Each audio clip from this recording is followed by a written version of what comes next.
Hello, আসসালামু আলাইকুম। সবাই কেমন আছেন? আশা করি অনেক অনেক ভালো আছেন। তো হঠাৎ ইচ্ছে হলো পেঁপে মাখা খাওয়ার।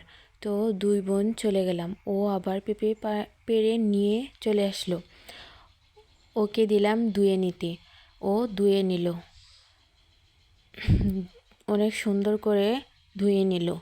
ধোয়ার শেষ করে আমরা এখন এটা মাখাতে নিব। ও আবার বসে পড়লো পেঁপেটা কেটে নিতে। এখানে আমি সব মশলা নিয়ে নিলাম।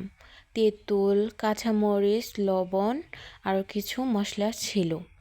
ও আবার পেঁপেগুলো কুচি কুচি করে কেটে নিচ্ছে। তারপর মরিচ কেটে নিল, পেঁপেগুলো ধুয়ে সুন্দর করে নিল। তারপর এর মধ্যে আমি তেঁতুল দিয়ে দিলাম, লবণ দিয়ে দিলাম একটু।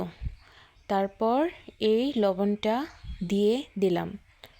তারপর দিয়ে দেব একটু ওই শুকনো মরিচ গুঁড়ো।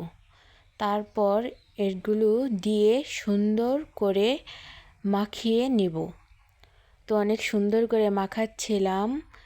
মাখানোর পর এটা মানে খেতে অনেক মজা হয়। তো পরে আমরা দুজন খাওয়া শুরু করলাম। অনেক মজা।